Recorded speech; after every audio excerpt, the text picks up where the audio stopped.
গ্রাহকরা পর্যাপ্ত তেল পাচ্ছেন কিনা, তারা কি বলছেন এবং ডিপো থেকে তেল সরবরাহ স্বাভাবিক হয়েছে কিনা? লোপা, গ্রাহকরা ঝিনাইদহে পর্যাপ্ত তেল পাচ্ছেন না। এখনো 2 কিলোমিটারের পুরো লাইন, মোটরসাইকেলের লাইন আপনাকে দেখাতে পারি, যেটা গভীর রাত থেকে, এক কথায় গতকাল রাত 10টার পর থেকেই কিন্তু এই লাইনটি দেওয়া শুরু হয়েছে। এখনো পেট্রোল পাম্পে তেল দেওয়া শুরু করেনি।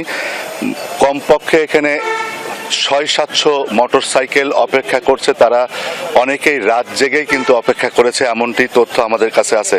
তারা কিন্তু অভিযোগ করেছে যে নিয়মিতভাবে যেভাবে তেল পাওয়ার কথা ছিল আগে, বা রেশনিং পদ্ধতি যেটা চালু হয়েছে, সেই কোনো কিছুই এখানে মানা হচ্ছে না। এখানে স্বজনপ্রীতি আছে। এখানে তারা দীর্ঘ লাইনে যেভাবে তেল নিতে আসছেন, সেভাবে তেল নিতে নিতে নিতে শেষ পর্যন্ত যখন লাইন যাচ্ছে তখন তেল ফুরিয়ে যাচ্ছে। খুব স্বাভাবিকভাবে পেট্রোল মালিকরা তখন দাবি করছেন যে তাদেরকে সঠিক নিয়ম পদ্ধতিতে চাহিদা মতো তেল দেওয়া হচ্ছে না।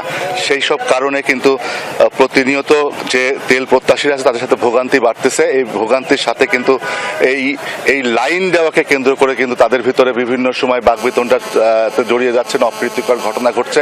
এবং তেল যখন ফুরিয়ে যাচ্ছে, শেষ পর্যন্ত যখন তেল না পাচ্ছেন, তখন কিন্তু পেট্রোল মালিকদের সাথে কিন্তু তাদের যারা তেল প্রত্যাশী আছে তাদের কিন্তু প্রতিনিয়ত বাকবিতণ্ডা হচ্ছে। খুব স্বাভাবিকভাবেই এই ভোগান্তি লাঘব হবে খুব দ্রুত, এমনটি প্রত্যাশা করেছেন ঝিনাইদহের মানুষ। লোপা, নাসিম, আপনাকেও ধন্যবাদ আমাদের সাথে যোগ দেওয়ার জন্য।